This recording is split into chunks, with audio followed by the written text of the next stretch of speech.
अस्सलाम वालेकुम मुझा प्यारा भाइरो ऐं भेनरो।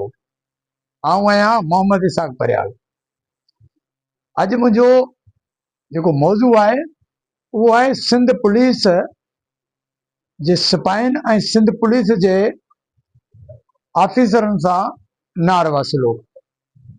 उन बाबति सिंध पुलिस सां हलंदड़ नारवा सलूक सभिनी आॾो ॾख रखणु ज़रूरी आहे। इन करे मूं सोचियो त पुलिस जो जेको मोराल आहे उहो हिन वक़्तु छो डाउन आहे। इन बाबति त सिंध पुलिस जो जेको टाइम स्केल आहे उहो बिल्कुलु न हुजण करे आहे। हज़ारे नौजवान जेके आहिनि उहे प्रोमोशन खां महरूम रहनि था, जंहिं सबबु इहे सख़्तु ज़हनी परेशानी में मुब्तला थियनि था। सिंध पुलिस जो जेको कन्वेंस अलाउंस आहे बिल्कुलु घटि आहे।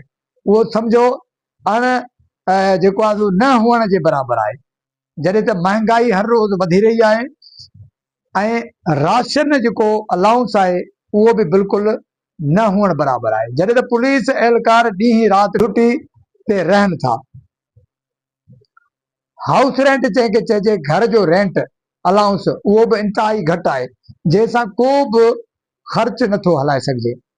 तंहिं करे ही सभ खां वॾी जेका नाइंसाफ़ी इहा आहे त पंजाब, KPK, बलूचिस्तान ऐं ॿियनि सूबनि में पुलिस जूं पघारूं सिंध खां वधीक आहिनि, जंहिं सबबु सिंध पुलिस पाण खे ऐं उन्हनि खां पोइ हिते सम्झे थी।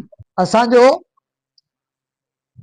इहो मुतालबो सिंध गवर्नमेंट खां आहे, पर पाकिस्तान जी गवर्नमेंट खां बि आहे त सिंध पुलिस खे ॿियनि सूबनि जे बराबरि सहूलियतूं ऐं पघारूं ॾिनियूं वञनि त जीअं इहे पंहिंजी ज़िम्मेवारियुनि खे दिलचस्पीअ सां निभाए सघनि। असां सभु गॾिजी आवाज़ उथारींदासीं त पुलिस एहलकारनि सां इंसाफ़ कयो वञे ऐं संदन जाइज़ हक़ फौरी तौर ते ॾिना वञनि।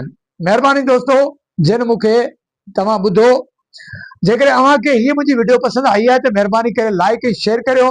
मुंहिंजे फेसबुक ऐं चैनल खे सब्सक्राइब कयो त जीअं अहिड़ियूं मुंहिंजूं वीडियो अव्हां ताईं हर वक़्तु पहुचंदियूं रहनि। इनशाला वरी कंहिं ॿिए टॉपिक ते तव्हां सां ज़रूरु मुलाक़ात थींदी। तेसिताईं ॾींदो ज़ोहेब अली परिहार ऐं मोहम्मद इसाक परिहार खे इजाज़त। अल्लाह निगहबान। पाकिस्तान ज़िंदाबाद।